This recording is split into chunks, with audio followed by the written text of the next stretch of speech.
can put in your baby's ear, and it's just pre-made and ready to go, and that stuff is better than nothing. But using fresh garlic is the key to why I think this works so well. And then something that goes along with that I do whenever Sophia is sick, for no matter what it is at night I put either garlic or onions in her socks. And I know it sounds weird, but it is magic. It works so well. Normally I like to do garlic, but if I'm out of garlic, onions are really great too. They're great for pulling toxins out. For Sophia, because she's still little and her skin's really sensitive, I put one sock on and then I put the garlic or onions on top of that sock, and then I put the other sock on, so that she's got something between her skin and the garlic, and then something to hold it on, just so that it doesn't burn her skin. Once your child gets a little older, it's fine to put it right on there. My third tip is to use essential oils. So Melaleuca and lavender are my favorites for this, and I make a little lotion with some coconut oil, or you can use almond oil or just whatever sort of carrier oil. I mean, olive oil would be great too, but you want to dilute the essential oils in a carrier oil so that it's not too potent for your baby's skin. And then I put some Melaleuca and lavender essential oils in it, and you put it behind your baby's ear and down on the bottom and a little bit in the front. So I would do that just whenever I put the garlic oil in her ears. I was messing with it anyway, so I just did both at once. I like to make sure that Sophia's getting a lot of vitamin C whenever she's starting to get sick. It's just great for immune support.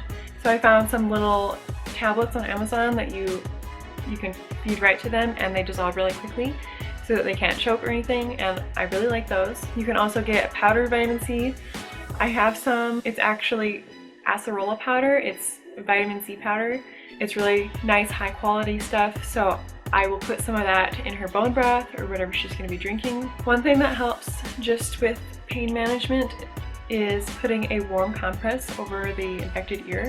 What I like to do is to get a washcloth and get it wet with nice warm water, and then put a couple drops of lavender essential oil in it, and the lavender just smells really nice, and it's also great for ear infections. And then just put it on their ear, and she would really enjoy having that on her ear while she was breastfeeding or drinking her bone broth or something. She won't keep it on herself when she's in her own bed, so just whenever I'm going to be snuggling her, feeding her something or whatever, I'll put it on her ear then. A warm, humid environment is also helpful for curing ear infections and also making it more comfortable. You can put a humidifier in the room. You can give them a nice warm bath and put some lavender essential oil in the bath, and that really helps. Baths are a nice way to kind of distract your baby from the pain also. That's one of my other tips, is that just keep them very distracted, because if they're just bored, they're really gonna notice the pain. So if you can go on a walk or just find something that your baby really likes to do and is a little bit different and distracting, and just let them do that.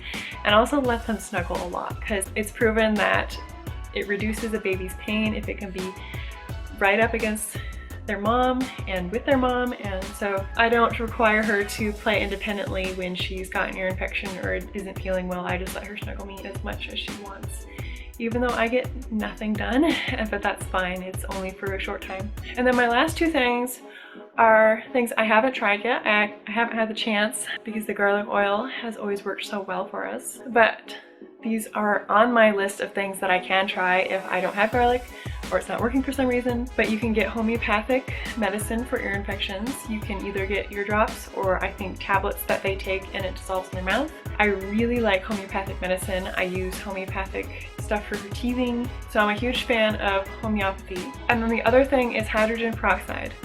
And you just put this in the ear the same way as you would the garlic oil. I haven't tried either of these, so I don't know how well they work, but a lot of people swear by them. So they are totally great options. So I think that's all for my tips and advice for ear infections. They can be just so tough, and especially since you might not always know it's that right away, and you're just like, oh, my baby's teething so bad, and then you realize that it's teething and an ear infection. You're like, man, no wonder they were so upset. But all of this stuff comes in phases, and this will pass too. I know it's really hard to get wrapped up in how hard something is in the moment and think it's never going to pass, but you will get through this, and I hope some of these tips were helpful. You guys have a great day, and I will see you in my next video. Bye!